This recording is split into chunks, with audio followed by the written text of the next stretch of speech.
So, AMS2 v1.6 is right around the corner, but today we're going to have a little talk where I talk to you about what could possibly come afterwards, because we don't know anything about that. I don't know anything about it really, so we'll have to see what is coming.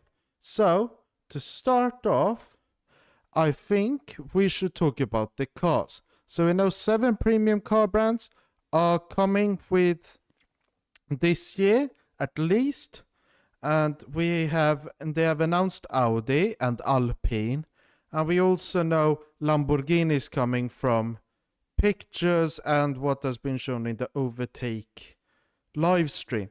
So going off that, I've compiled a list. So when I will also show the cars up here on the screen so you don't all get bored by looking at my face all the time. So what I first looked at was IMSA. And before I get into the car brands, I will just remind you, there are certain ones I haven't included, like the ones that we have already had. No, we already have in the game, but not certain cars.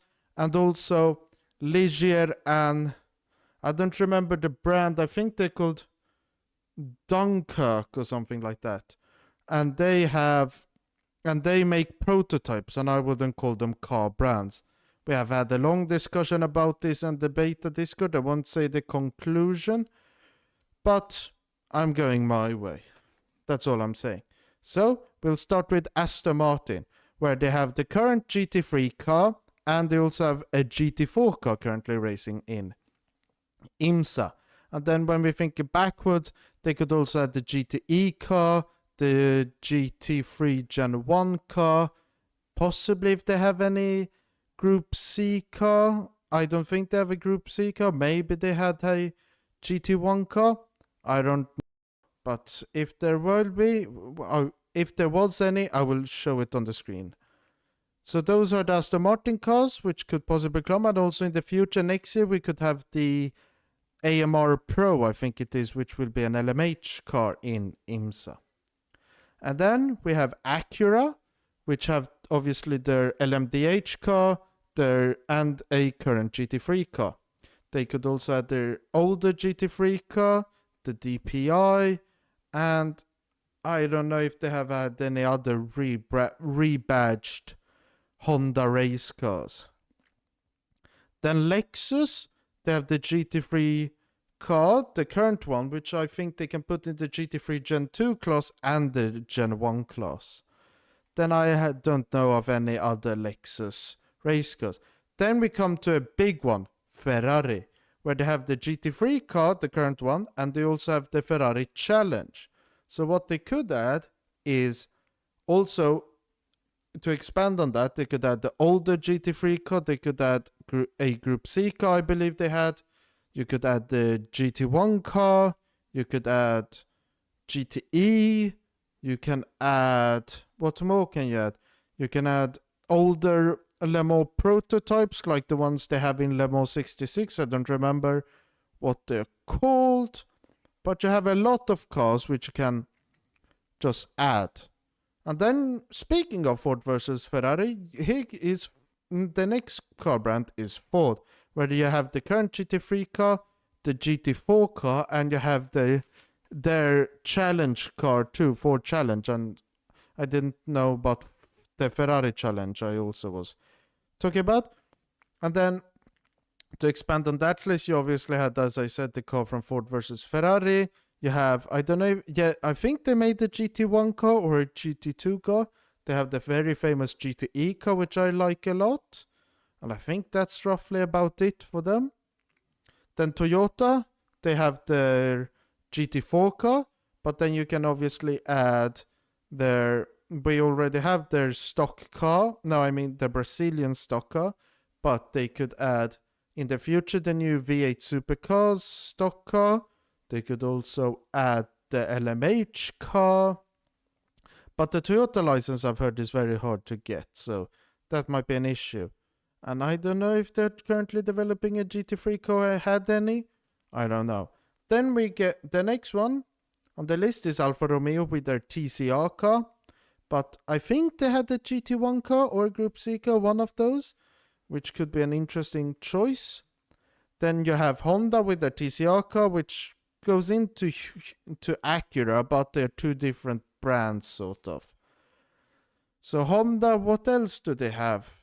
You can probably get maybe a BAR Honda car, an old F1 car from like 2000, I think it is 2007 or something. So one of those.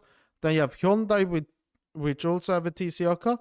They could also add their rally car, maybe make a little one. And also you have Toyota there. And Ford, so you can have the WRC cars, but I think that might be a bit of a stretch. Then Hyundai, they have some cool road cars, which might be interesting for them to add. And then we get to the last car brand, Mazda, with the MX-5 Cup. And I believe they also have had a DPI car in the DPI car class. And I think it's licensed in Race Room, so if Race Room can license it, I don't see why Razer can't, so that will be quite interesting. And those are the IMSA cars. But now comes my speculations of what other cars we could see. And remember, this isn't just for this year. We know 4 car brands, at least from the premium car brands to come. And my predictions are Aston Martin, Ford, Acura, and since they have the Stellantis connection, I must say Alfa Romeo, but I think Hyundai might be easier. But now we come to my speculation part. So we know Adrenaline Pack Part 2 will come out this year because Renato confirms us, so take it with a pinch of salt. But I would say Stadium Super Trucks will come in that class. And if not, I have some other options. We have Group B rally cars, which would be very cool. And then you also have them to expand their rallycross class with electric ones, which could be an interesting thing to add. Then otherwise you have more Group C cars and GT1 cars to combine in with historic Le Mans. You have also supercars, the road ones, like you have the Brabham, the Senna, and which one do we have more? I don't remember which is the third one they added. I think it was the Corvette. So that could be a very cool thing. They have stock cars like the NASCAR ones, which might come in the Racing USA Part 4. I think it is a Part 5, something like that. That will be very cool. Hopefully they also add rovals, as in ovals, and also road ovals. Rovals. Then you also have, I also added historic F1 cars and World Championship winners. But this is specifically for the Brazilian World Championships pack, or what it's called. So there's one car, I don't remember exactly which car which was used by a Brazilian F1, which one made the Brazilian win an F1 championship, which isn't in the game. I don't remember which one. If I figure it out, I'll put it up here now. But that will be interesting. And then World Championship winners, I have no idea of any other World Championships which Brazilians have won. Maybe, what's it called? Not Felix da Costa. I don't remember. I think that's his name. I'll put it up on the screen here. The Brazilian Formula E racer, if he has done anything endurance related. Yeah, it is Felix da Costa. And he, I think, maybe has won something in a WEC. We'll have to see. And maybe they could add any of those. And then also I've written LMH cars, which could be very interesting because they could add Ferrari, they could add Toyota, they could add Peugeot, they could add, what more do they have? They could add the Isotta Franschini, the Glickenhaus, basically all cars which are in the Le Mans Ultimate. And if you wonder if I've tried it or not, I didn't, because I had bought it on day one, but it crashed twice because of Rivatuna SS, which MSI Afterburner, for those who don't know. For those who don't know, overclocking, but I used it for FPS cap.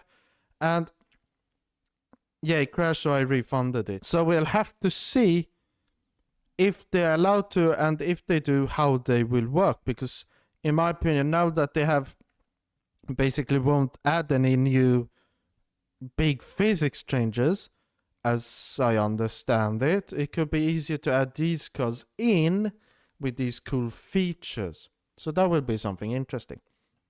And now we leave the cars and move over to where they drive, the tracks. So in IMSA, the ones which we are missing from the 2024 season, this is not just the super trucks, no sports cars. This is for all of their series.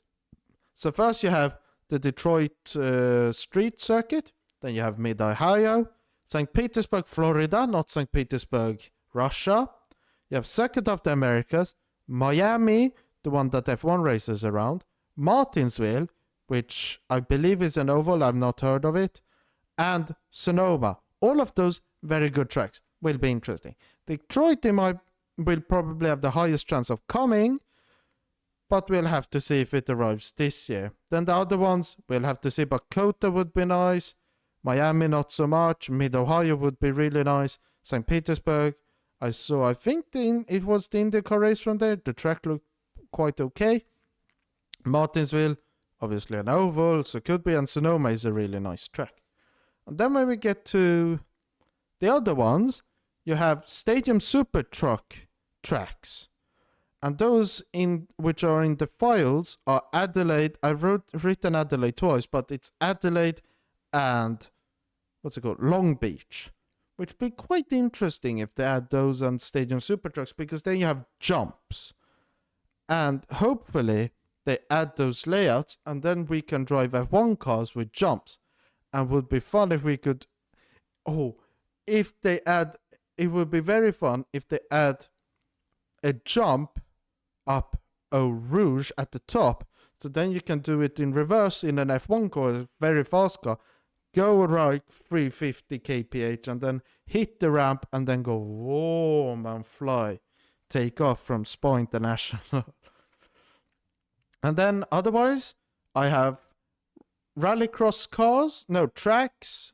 I'm written cars, but I meant tracks. So you have like Höljes, I believe. No, I think it's called Höljes in Sweden. And then you have other ones which I can't really name except Silverstone, I know, has one. A rallycross track, which will be interesting. Then you also have more historic variants of tracks. So maybe since now we will have Sebring, they could add old versions of it. You have Road Atlanta, which I know, which I've seen has some cool old variants. We'll have to see what they add, but either way, I believe the quality will be good and the track will be awesome. Then we also have Historic Le Mans, and here comes the free layouts, which I would like. I would like one from one which is pre the Porsche Cups and everything, so you have a lot of straights.